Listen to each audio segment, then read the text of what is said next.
اہل نفاق پر گناہ جیسے مگس ہو ناک پر. یہ اگر ہم غور کریں تو یہ حالت عام ہو گئی، گھر گھر میں یہی حالت ہے. دیکھو تو الا ماشاءاللہ کوئی بچا ہوا ہو تو بچا ہو، ورنہ گناہ کو ہم معمولی سمجھ رہے ہیں. بدنگاہی ہو گئی جناب، موبائل کی لعنت میں پڑ گئے، آنکھ خراب ہو گئی موبائل میں، اس میں اسمارٹ فون ہے، اس میں آنکھ خراب ہو گئی، کسی نے کوئی کلپ بھیج دیا، اس کو کھول دیا، اس میں جناب نامحرم پہ نظر پڑ گئی، کوئی مسئلہ ہی نہیں. کہو بھائی یہ تو نامحرم پہ تمہاری نظر پڑ گئی تو کیا ہوا؟ نامحرم ہے تو کیا ہوگا؟ کیا ہو گیا؟ عجیب بات ہے بھائی، کیا ہو گیا؟ لعن اللہ الناظر والمنظور الیہ. آپ صلی اللہ علیہ وسلم نے فرمایا اے اللہ لعنت فرما جو بد نظری کرے اور اپنے کو پیش کرے. نبی کی لعنت کی بد دعا لگتی ہے بد نگاہی کرنے والے کو. یہ کہتے ہیں کیا ہو گیا، کیا مسئلہ ہے اس میں؟ نامحرموں کو دیکھ لیا تو کوئی بات نہیں. زنا العین النظر، آنکھوں کا زنا نظر بازی ہے. بد نگاہی کو سمجھو نہ معمولی، تم ظالم آنکھوں کا یہ تو زنا ہو گیا.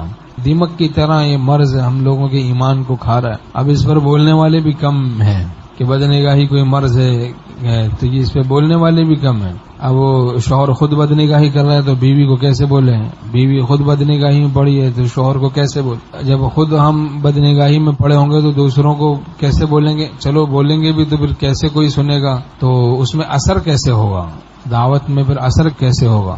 جگر کا خون بھی کچھ چاہیے اثر کے لیے، کہ اثر کے لیے کچھ جگر کا خون چاہیے.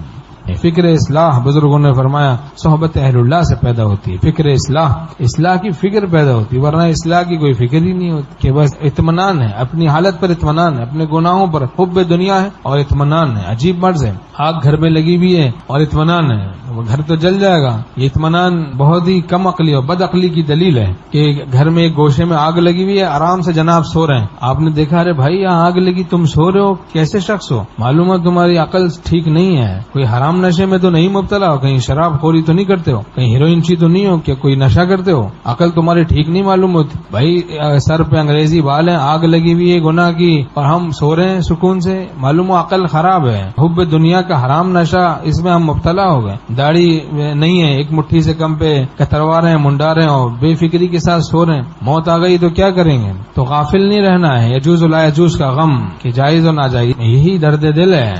واعظ ہم لوگ سنتے ہیں صرف کانوں کی لذت کے لیے، شاید جبھی ہم چھوڑتے نہیں برائیاں.